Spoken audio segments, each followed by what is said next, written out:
Hello YouTube vintage stereo collectors and restorers. So this is the bass.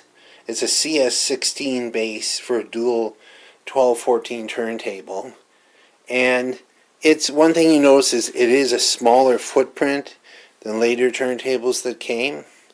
I just want to take a very quick look at this. I picked this one up a while ago, and the people that sold it to me said, first of all, it was an estate item, and it hadn't likely worked in 30 years.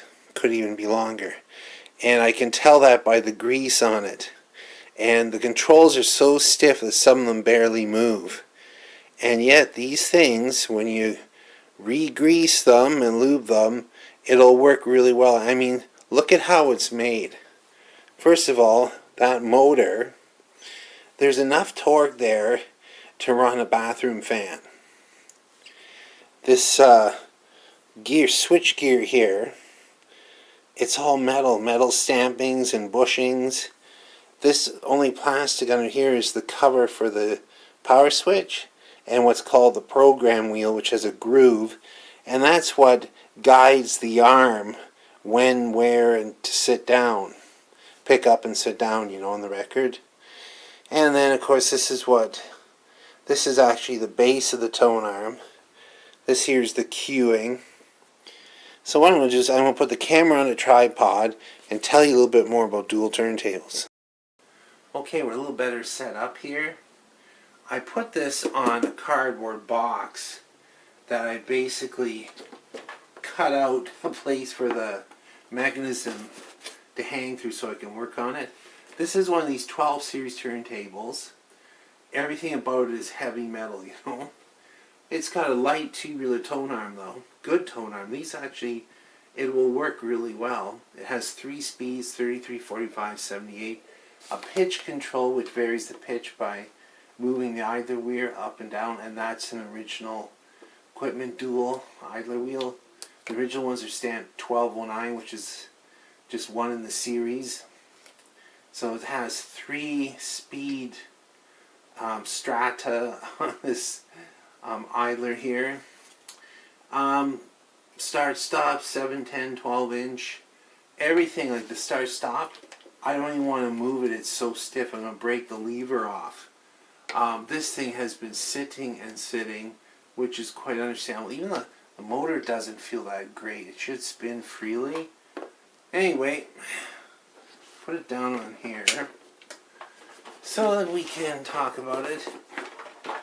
Now some of them, depending what the original application was, this is a Noresco dual. So in Canada, dual turntables came to Electrohome in Kitchener, their plant, and they were put into a Noresco base and sold in different places. But so most of the Canadian duals, the turntable is exactly the same, but you'll see more fake wood bases than the American ones. They're a little different, but there's nothing wrong with this base. It just happens to be plastic. This was an entry-level dual, and there are lots of them made, and it shares, like underneath, okay, when you're looking at the chassis here, the 2-pole motor,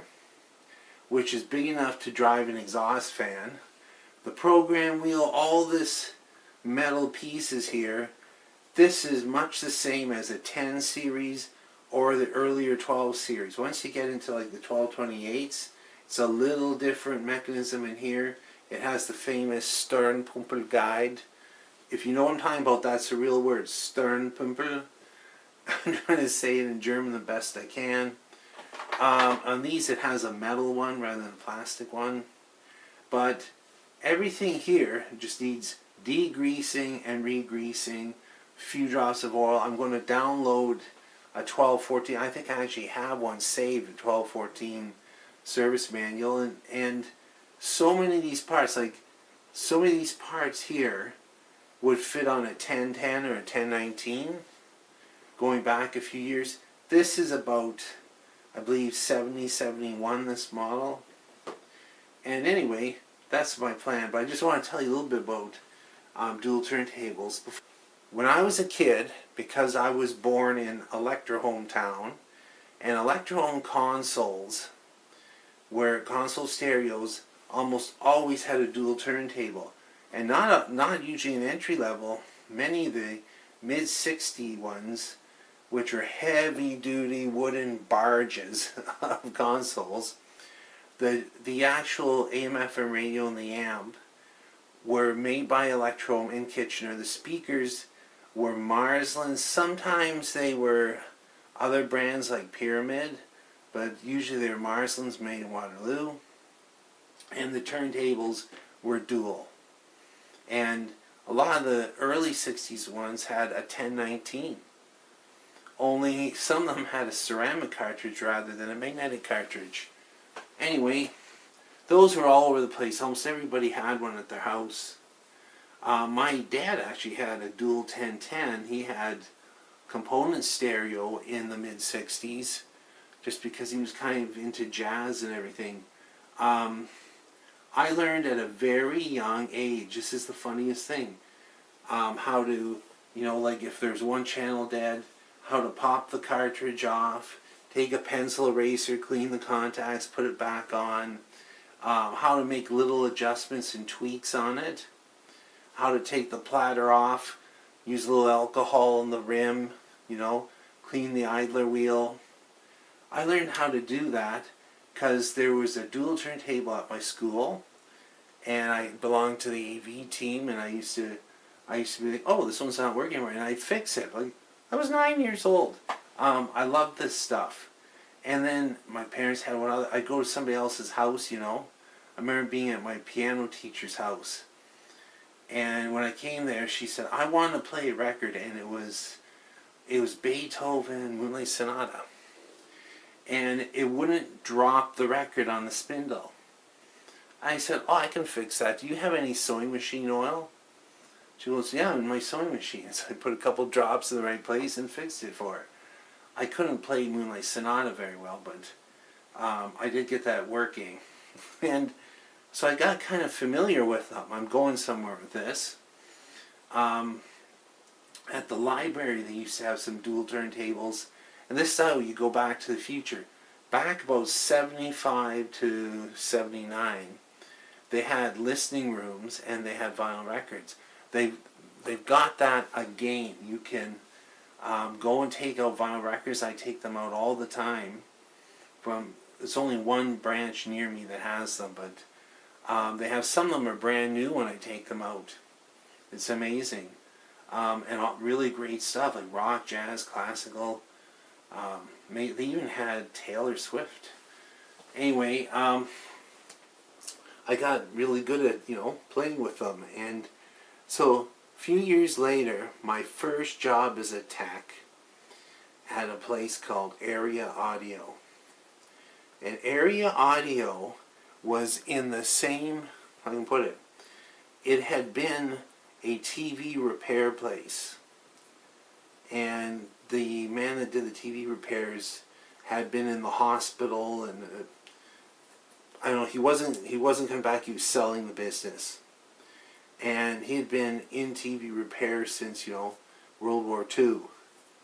And so it was kind of neat. It was that all of a sudden, I went in and I was hired and I started working that day. He said, can you fix this? How are you with amplifiers? How are you with turntables? And he actually took me and showed me the back. And see, this place was dual turntables, Zenith stereo and Zenith TV, Electrohome. And he said, do you do TV repairs? And you gotta understand, I was 19 years old, right?